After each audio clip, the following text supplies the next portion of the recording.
ملكنا هذه الدنيا قرونا وأخضعها جدود خالدون، وسطرنا صحائف من ضياء فما نسي الزمان وما نسينا، وكنا حين يأخذنا ولي بطغيان ندوس له الجبين، وما فتي الزمان يدور حتى مضى بالمجد قوم آخرون، وأصبح لا يرى في الركب قومي وقد كانوا أئمته سنينا، وآلمني وآلم كل حر سؤال الدهر أين المسلمون؟ أين المسلمون؟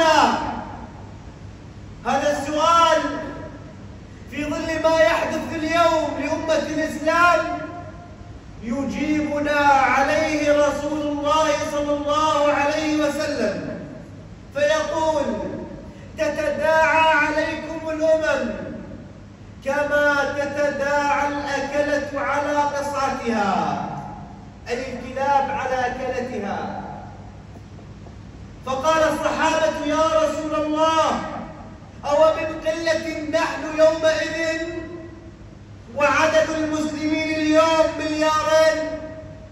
أو من قلة نحن يا رسول الله يومئذ وميزانية الجيوش العربية أكثر من 240 مليار؟ هذه الأسلحة ادخرت لقتل الشعوب ووضعهم إما في القبور أو في السجون. أو من قلة نحن يومئذ يا رسول الله؟ فيجيب حبيبنا صلى الله عليه وسلم: لا، أنتم غثاء كغثاء السيل، عدد كبير ولكن أصابكم الوهن، أصابكم الوهن. قال الصحابة: يا رسول الله، وما الوهن؟ قال: حب الدنيا وكراهية الموت.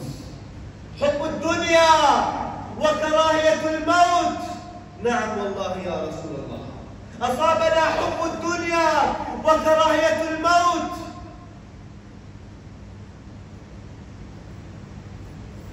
بعد كل ما يجري منذ أكثر من 8 أشهر لأهلنا في غزة، ما الذي قدمنا لهم؟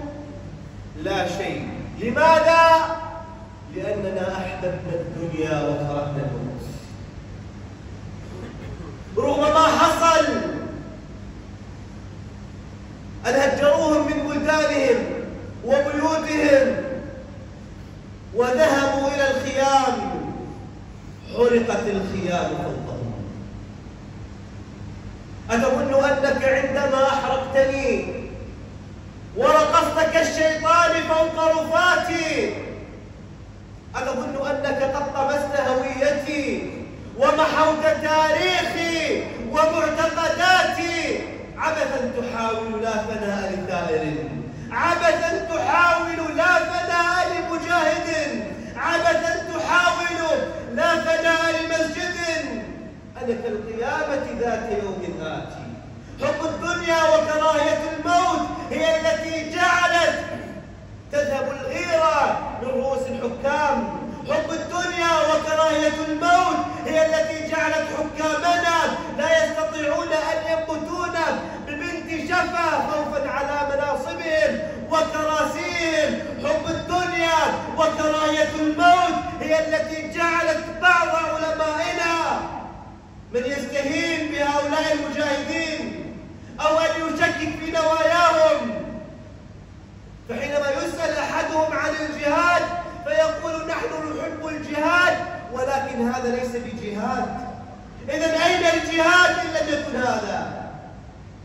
حب الدنيا وكراهية الموت هي التي جعلت من بعض، لا أقول علماء المسلمين ولا أكذب إن قلت أحد حرمات اليهود، حينما يوجه رسالة لأبو عبيدة فيقول: جاهد بالسنن وعلم نساء غزة الحجاب. نساء غزة هذه التي يقتل أبناؤها وزوجها ويقصف بيتها وتقول: اللهم خذ من دمائنا وأموالنا حتى ترضى. هذه عقيدتها خير من عقيدتك مهما أخذتها من أي شخص ومن أي عالم. فالحق أبلج، الحق واضح، الحق ظاهر، ولكننا تخاذلنا.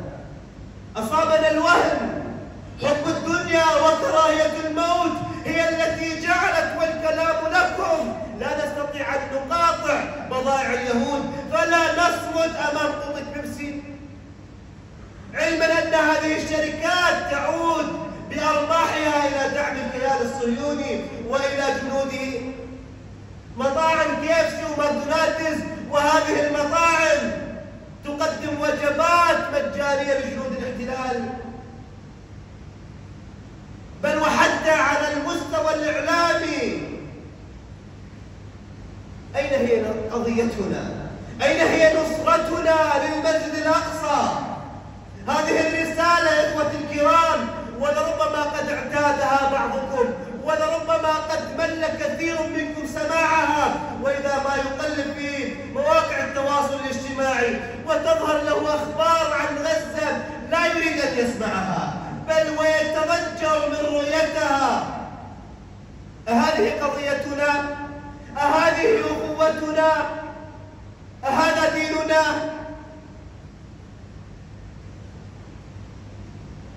كيف ينطبق علينا حديث حبيبنا صلى الله عليه وسلم وهو يقول: مثل المؤمنين في توادهم وتراحمهم كمثل الجسد الواحد إذا اشتكى منه عضو تداعى له سائر الجسد بالسهر والحمى. لا بد يا إخوة الكرام أن تكون هذه القضية حاضرة في أذهاننا، أن تكون هذه القضية حاضرة في دعواتنا، أن تكون هذه القضية مما نعلمها أولادنا، أن تكون هذه القضية حاضرة في بذلنا المادي. لا نقول تبرعات، فهم لا يحتاجون تبرعات، إنما نحن الذين نحتاج أن نضحي وأن نشارك في الدفاع عن مسرى رسولنا صلى الله عليه وسلم. ولهذا ربنا سبحانه وتعالى قدم الجهاد بالمال على الجهاد بالنفس. إخوة الكرام، أين نحن مما يحصل؟ أصبحت القضية لا تشغلنا وليست من أهميتنا ولا من أولوياتنا. أصبح الكثير يبالي بسفاسف الأمور ولا ينتبه لمعضلات الأمة الكبار. فترى البعض يغضب إذا رأى بيدك مسبحة ولا يغضب إذا حصلت في مكة في غزة مذبحة. هذا هو ديننا؟ أهذه هي عقيدتنا؟ وإن استنصروكم في الدين فعليكم النصر، هذا هو كلام ربنا سبحانه وتعالى. إخوة الكرام، لا بد أن نبذل المال، لا بد أن نبذل الدعاء، لا بد أن تكون قلوبنا وعقولنا تتابع أحداثهم وتعلم مصيرهم. ما الذي يحصل؟ ما الذي يحدث لهؤلاء؟ لا بد أن نشد على سواعد هؤلاء المجاهدين، لا أن نهبط منهم أو أن نخونهم. فلا يفتي قاعد للمجاهد. هؤلاء الذين أخذت أراضيهم واغتصبت أعراضهم وأخذ منهم المسجد الأقصى، كيف لا يضحون من أجله؟ كيف لا يغضبون من أجله؟ اغضب فإن الله لم يخلق شعوبا تستكين. اغضب فإنك إن ركعت اليوم ستظل تركع بعد آلاف السنين. اغضب إذا لاحت أمامك صورة الأطفال في غزة يموت جائعين. اغضب فإن الله لا يرضى الهوان لأمة كانت ورب الناس خير العالمين. لا بد يا إخوة الكرام أن تكون هذه القضايا حاضرة في أعماقنا وأنفسنا وقلوبنا.